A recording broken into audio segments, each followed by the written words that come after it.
Hola, buenos días. Soy José Luis nuevamente y que me gustaría compartir con vosotros la palabra de Dios. En concreto, quería analizar el Salmo 1. Pero antes de comenzar con el mismo, me gustaría compartir con vosotros las palabras que sobre este salmo escribió el famoso predicador del siglo XIX, Charles Spurgeon, el cual dijo lo siguiente. Este salmo puede considerarse como salmo prefacio, ya que viene a ser un resumen del contenido completo de todo el libro de los salmos. El deseo y propósito de su autor es enseñarnos el camino a la bienaventuranza y advertirnos de la destrucción segura que aguarda a los pecadores. Una suerte de texto clave sobre el cual sustenta su mensaje divino todo el conjunto de los demás salmos.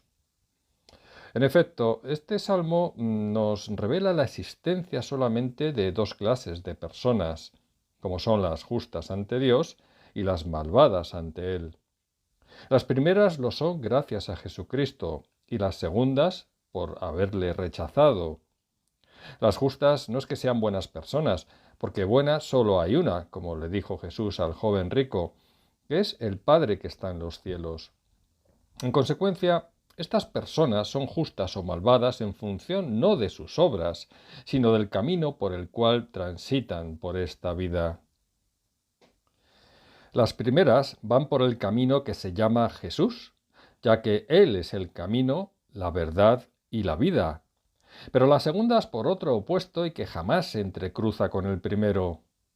Esto es así dado que no existe la neutralidad en el destino eterno que nos aguarda, y por ello debemos tomar una decisión a fin de caminar por una senda u otra, sabiendo que cada una tiene su propio destino.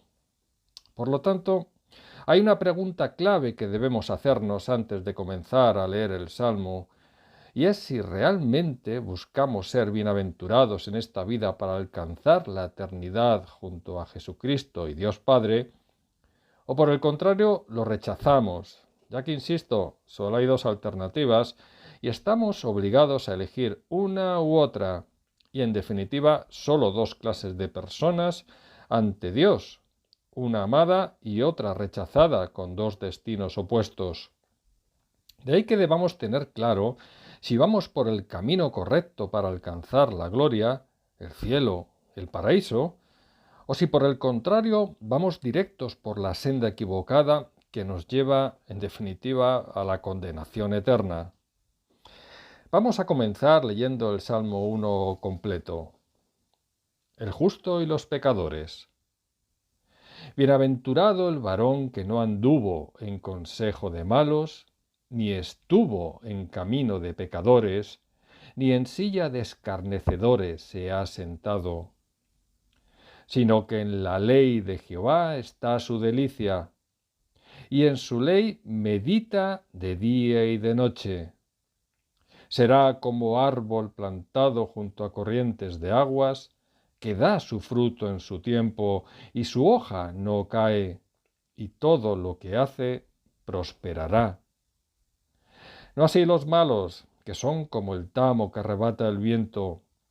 Por tanto, no se levantarán los malos en el juicio, ni los pecadores en la congregación de los justos, porque Jehová conoce el camino de los justos, mas la senda de los malos perecerá.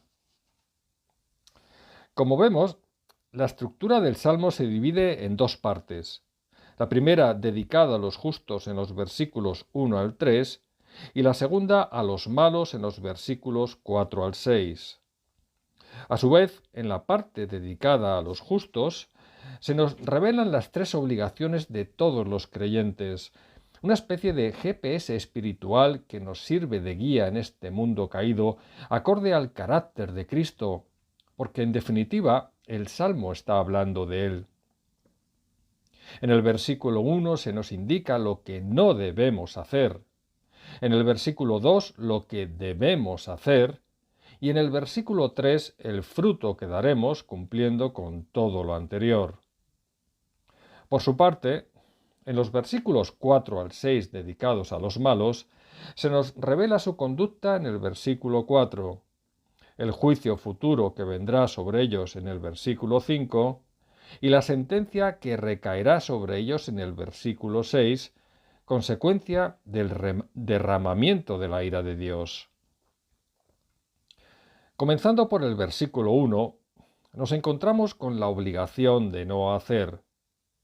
Aquí podemos preguntarnos por qué los seres humanos caemos en conductas de maldad, y la respuesta está en la ausencia del temor de Dios. Por eso en Proverbios 3:7 se nos dice que no seas sabio en tu propia opinión, teme a Jehová y apártate del mal. Y en Proverbios 16:6 se añade que con misericordia y verdad se corrige el pecado, y con el temor de Jehová los hombres se apartan del mal. Pero el malo no es solo aquel que comete conductas depravadas o inmorales, sino todo aquel que, a pesar de definirse como buena persona, como lo hacen tantos incrédulos, o llevar una vida considerada como normal o aparentemente correcta, adopta una filosofía de vida contraria a la voluntad de Dios. Es decir, se pueden hacer buenas obras, mientras, por ejemplo, estás a favor de acabar con la vida de niños dentro del seno materno antes de su nacimiento. Por lo tanto, ¿son estas buenas personas? Pues quizá ante el mundo lo puedan ser, pero para Dios no, porque rechazan someterse a su voluntad por medio de la fe en su Hijo. En resumen, el malvado ante Dios es todo aquel que rechaza a Jesucristo y que en definitiva es objeto de su ira divina, y ese rechazo implica desobediencia a la palabra de Dios, incluso aunque la persona se defina como creyente, porque esto no va de etiquetas o de mera cultura, educación o tradición, sino de una relación íntima y personal con el Padre y el Hijo. Los malvados solo asumen su propio principio moral rechazando el bíblico, como el caso de los que se definen como creyentes para acabar añadiendo que creen a su manera cuando la Biblia les confronta en algún punto. De ahí que el consejo de malos al que alude el versículo 1 haga referencia al que procede de los incrédulos que consideran como su verdad lo que nada tiene que ver con la palabra, no reconociendo el error de su incredulidad para acabar burlándose de la fe que profesamos. Pero también puede referirse al consejo o doctrina de los falsos maestros. De ahí que en Isaías 5:20 se dijera lo siguiente: «Ay de los que a lo malo dicen bueno y a lo bueno malo, que hacen de la luz tinieblas y de las tinieblas luz, que ponen lo amargo por dulce y lo dulce por amargo». Y en 2 de Corintios 11, versículos 13 al 15, está escrito: «Porque estos son falsos apóstoles, obreros fraudulentos, que se disfrazan como apóstoles de Cristo. Y no es maravilla, porque el mismo Satanás se disfraza como ángel de luz. Así que no es extraño si también sus ministros se disfrazan como ministros de justicia, cuyo fin será conforme a sus obras». Siguiendo con la estructura del Salmo, es bienaventurado el varón que nunca anduvo en consejo de malos, nunca estuvo en camino de pecadores y nunca se sentó en la silla de escarnecedores, aquella silla o cátedra de Moisés en la que se sentaban los escribas y fariseos para enseñar en la época de Jesús, como hoy en día ocurre con aquellos que enseñan falsas doctrinas, que colocan la tradición por encima de las escrituras, o como el llamado Evangelio de la Prosperidad. Y la pregunta surge por sí misma: ¿acaso alguien a lo largo de la historia nunca ha pecado de esta manera? Y la respuesta es evidente: nadie, excepto Jesús, lo ha conseguido. Por eso el Salmo nos revela el carácter de Jesús, el único hombre que nunca pecó. Si nosotros tuviéramos que cumplir con las exigencias del versículo 1 para ser bienaventurados, no podríamos, pero Jesús las cumplió por nosotros. una bienaventuranza que nos otorga las bendiciones y el favor de Dios por medio de su gracia en la fe en Cristo y la ayuda del Espíritu Santo. Pero nosotros como justos que ahora somos por el sacrificio de Jesús, nos mantenemos constantemente firmes frente a la maldad porque no queremos perder nuestra bienaventuranza. No cabe, por tanto, que el justo de vez en cuando camine por la senda de los malvados o se haya sentado en ocasiones en esa silla de escarnecedores, oscilando entre Dios y el mundo, sin la perseverancia necesaria para no ser oidores olvidadizos de la palabra y sí hacedores de ella, como está escrito en Santiago 1:25. Esto quiere decir que la integridad define al justo frente al malvado, a pesar de sus pecados, debilidades y caídas, porque siempre es levantado por Dios, quien le sustenta y protege, y por eso es bienaventurado, porque todo acaba siendo para el bien de aquellos que aman a Dios y conforme a su propósito son llamados, tal y como Pablo escribió en Romanos 8:28, añadiendo el apóstol que el que comenzó en vosotros la buena obra, la perfeccionará hasta el día de Jesucristo, según Filipenses 1:6. En definitiva, es bienaventurado el que disfruta de la protección y favor de Dios en virtud de su justificación ante Él por medio del sacrificio de Jesucristo. Si bien esto no quita que podamos sufrir en esta vida hasta alcanzar esa gloria prometida junto al Padre y al Hijo.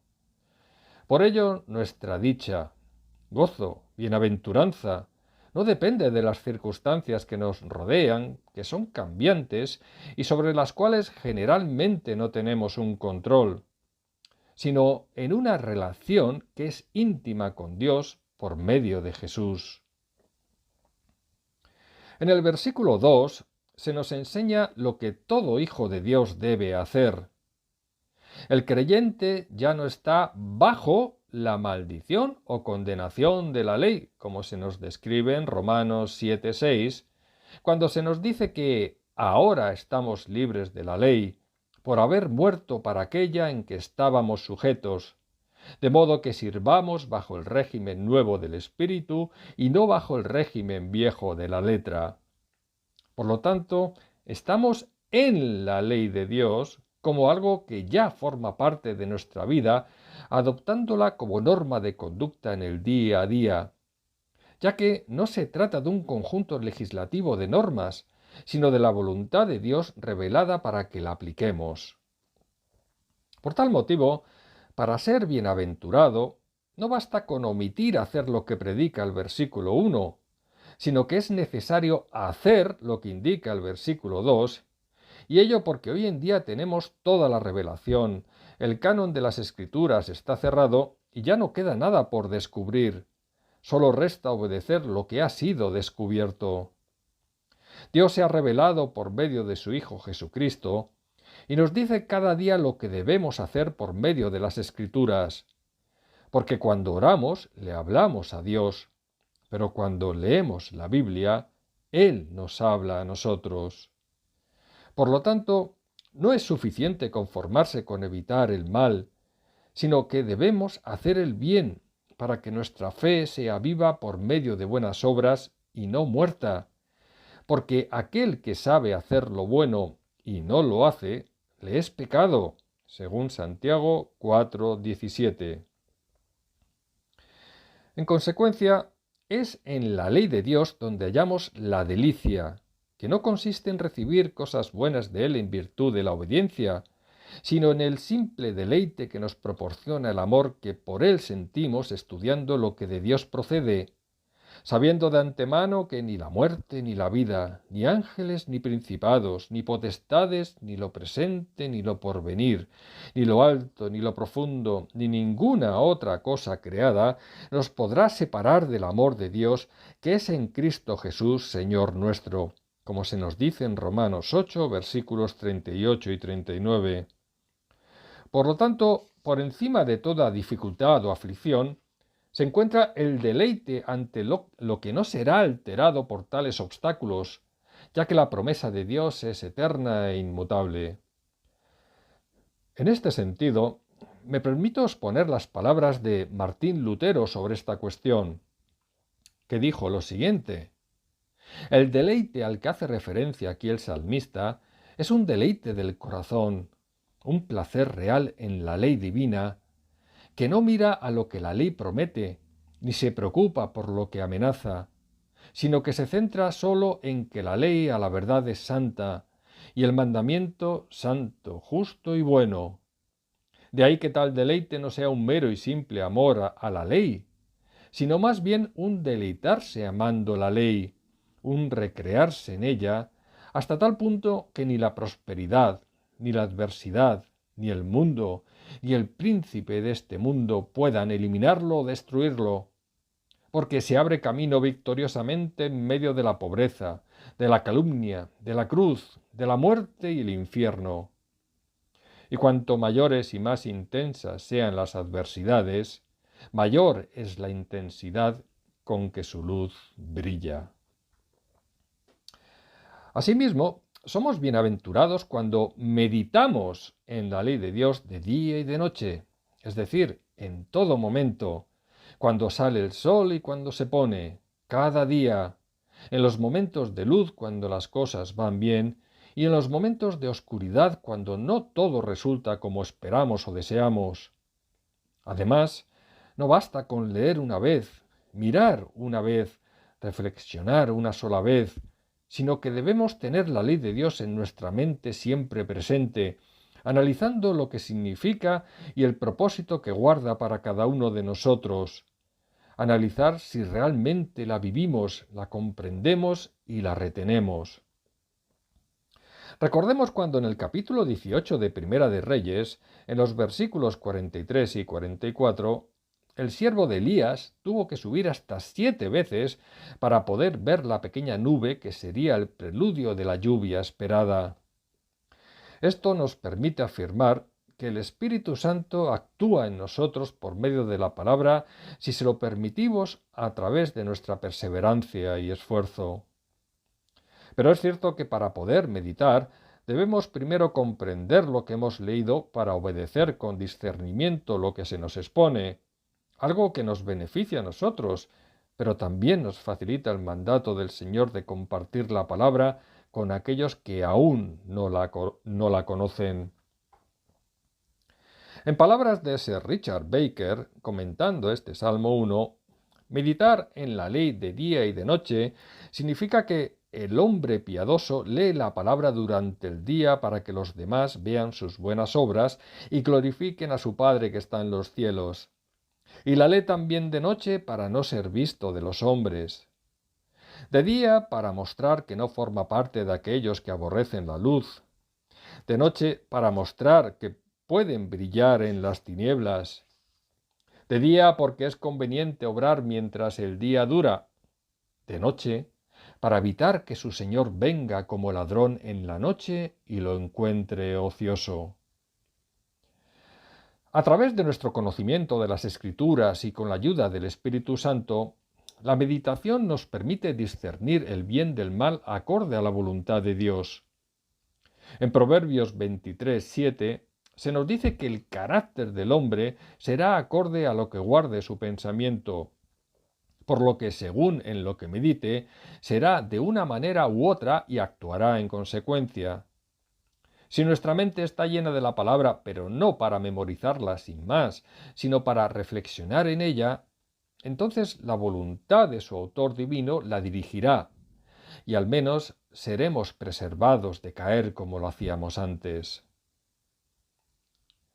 En el versículo 3 del Salmo 1 obtenemos el fruto esperado, por un lado no haciendo y por otro haciendo todo lo anterior.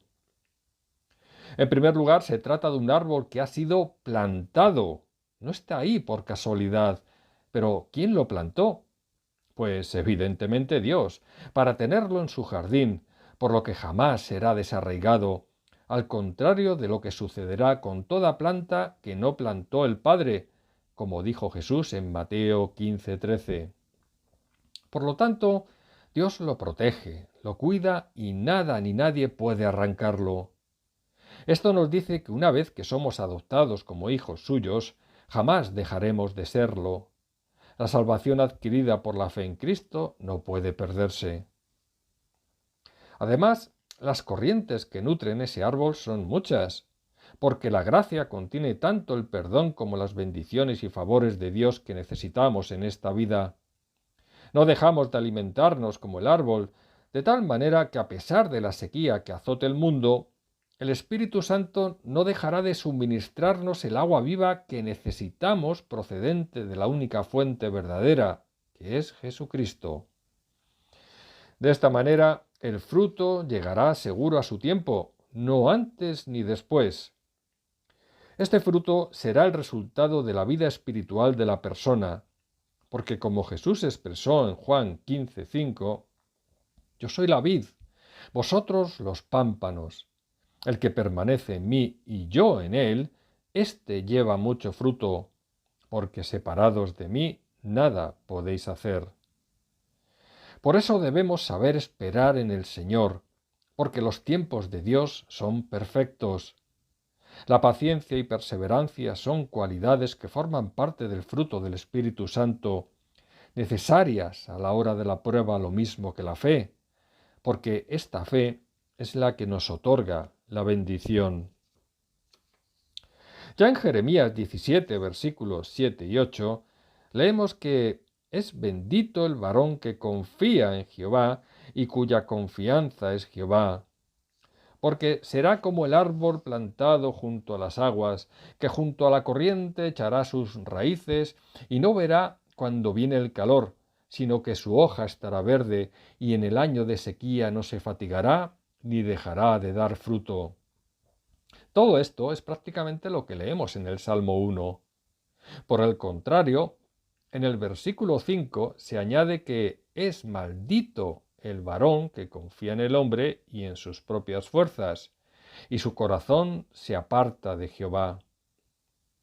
Confiemos, por tanto, solo en la Biblia, no en la tradición del hombre que se aparta de ella, o en lo que algunos nos enseñen sin contrastarlo con las Escrituras, como se nos relata en Hechos 17:11, cuando los judíos de la sinagoga de Berea escudriñaban las Escrituras para comprobar que lo que Pablo y Silas predicaban era cierto. El discernimiento nos salvará de muchos peligros que acechan al creyente en esta vida, para no caer en manos de lobos disfrazados de ovejas. También las hojas del árbol del justo no caen, porque su apariencia no cambia ante los demás, demostrando en todo tiempo y lugar que somos sal y luz en un mundo caído, para glorificar al Padre viendo los demás esa diferencia con los que no creen. En este sentido, merece la pena compartir el comentario de Martín Lutero al respecto, el cual dice lo siguiente: fijaos que el salmista sitúa, habla y escribe antes del fruto que de la hoja. El propio Espíritu Santo enseña a todo predicador fiel que el reino de Dios no consiste en palabras, sino en poder. Este es un concepto que se nos reitera en la Escritura una y otra vez. Jesús comenzó a hacer y después a enseñar, y era considerado un profeta poderoso en obras y en palabras. De ello se desprende que todo aquel que ejerce el ministerio de la palabra y predica la doctrina debe priorizar y anteponer los frutos de su propia vida y conducta a su predicación, si no quiere que su ministerio se marchite. Porque Cristo maldijo la higuera que no daba fruto. Pues como bien lo expresó San Gregorio, el que tal hace es menospreciado y condenado en base a su propia predicación, porque predica lo que otros deben hacer cuando él mismo es reprobado. Pero tengamos mucho cuidado para no caer en la trampa de algunos predicadores que solo buscan enriquecerse a nuestra costa, cuando en la parte final del versículo 3 se nos dice que todo lo que hace este justo prosperará. Porque la palabra no se refiere a una prosperidad material, sino interna, espiritual, que conlleva la madurez encaminada a acercarnos a la imagen de Cristo en esta vida. De esta manera, si buscamos el reino de Dios y su justicia, todo lo demás nos será añadido a pesar de las duras pruebas por las que tengamos que pasar. Gozarse y alegrarse en la aflicción es una prueba de que pertenecemos a Dios, porque sabemos que tenemos grande galardón en los cielos, como explicó Jesús en el Sermón del Monte, siendo además participantes de los padecimientos de Cristo, lo que nos llenará de alegría cuando Cristo nos sea revelado en su gloria, como se nos escribe en 1 de Pedro 4:13. A continuación y a partir del versículo 4, se encabeza la segunda parte del Salmo, la situación opuesta que sirve de contraste con todo lo anterior. Ser los malos como paja arrastrada por el viento nos trae a la memoria un acertado comentario de Sir Richard Baker que a continuación os comparto. Este versículo nos enseña, de paso, que incluso los malos tienen aún sin saberlo algo por lo que dar gracias. Deberían agradecer a los piadosos los días buenos que viven en este mundo, puesto que es gracias a ellos y no por sus propios méritos que gozan de lo que gozan.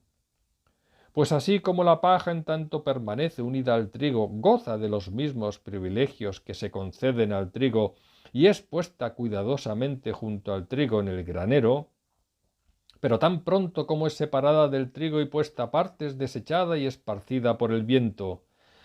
Así los malos, en tanto que se hallan en compañía de los buenos y en medio de ellos, participan de algunas de las bendiciones prometidas a los buenos.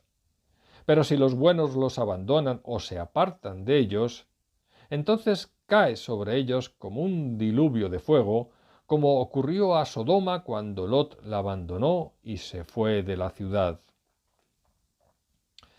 Al final, como dijo Juan el Bautista en referencia a Jesús en Mateo 3, versículos 11 y 12, yo los bautizo con agua para que se arrepientan, pero el que viene después de mí es más poderoso que yo, y ni siquiera merezco llevarle las sandalias. Él los bautizará con el Espíritu Santo y con fuego. Tiene el rastrillo en la mano y limpiará su era, recogiendo el trigo en su granero. La paja, en cambio, la quemará con fuego que nunca se apagará. En el versículo 5 se nos dice que no se levantarán los malos en el juicio, lo cual resulta lógico ya que no pueden levantarse para presentar algún tipo de alegato o justificación de su incredulidad, al haber sido ya juzgados y condenados, ya que en Juan 3:18 se nos dice que el que no cree ya ha sido condenado, porque no ha creído en el nombre del unigénito Hijo de Dios. Por lo tanto, en la resurrección los incrédulos no formarán parte de la congregación de los justos en la gloria junto al Padre y al Hijo, sino que serán condenados al infierno bajo la ira de Dios. Los malos resucitarán junto con los creyentes, pero no para ser juzgados, sino para ejecutar la condena a la que ya han sido sentenciados. Por último, en el versículo 6 del Salmo 1, se nos revela el diferente trato de Jehová en lo referente al camino de los justos y a la senda de los malos, porque el Señor conoce nuestro camino como creyentes de principio a fin, en virtud de su omnisciencia que sabe todo lo que ocurre y sucederá, y por eso nos guía y protege a lo largo del mismo, para que cumplamos con el propósito que tiene para cada uno de nosotros, ya que es Dios el que en vosotros produce así el querer como el hacer, por su buena voluntad. Filipenses 2:13. Dios sabe todas las dificultades por las que pasaremos, y nada se le escapa a fin de otorgarnos los medios para poder superar las pruebas que tenemos por delante, esos medios de gracia que por tal motivo estamos obligados a usar para nuestro bien y para su gloria. Por el contrario, la senda de los malos es dejada de su mano protectora, permitiendo que el perro vuelva a su vómito y la puerca que ha sido lavada a revolcarse en el cieno, como se nos dice en 2 de Pedro 2:22. Y al desentenderse Dios de ellos, los entrega a la inmundicia y a los malos deseos propios de su naturaleza, y a una mente reprobada para hacer lo que no conviene, como explicó Pablo en Romanos 1, versículos 24 y 28. En consecuencia, Los justos dependen de la gracia de Dios y por lo tanto siempre serán bienaventurados incluso a pesar de que puedan sufrir en esta vida, ya que Dios los conoce a ellos y los caminos por los que transitan. Pero los impíos van directos a su propia perdición al ser desconocidos para Dios, porque se desentiende de ellos y carecen de la protección especial que sí tiene el justo. Agustín de Hipona escribió que ser desconocido o ignorado de Dios equivale a perdición, y ser conocido por Él equivale a florecer y a permanecer. Por lo tanto, la senda de los malos desaparecerá al igual que ellos, por lo que no quedará nada que hayan hecho digno de ser recordado, solo juicio y condenación eterna.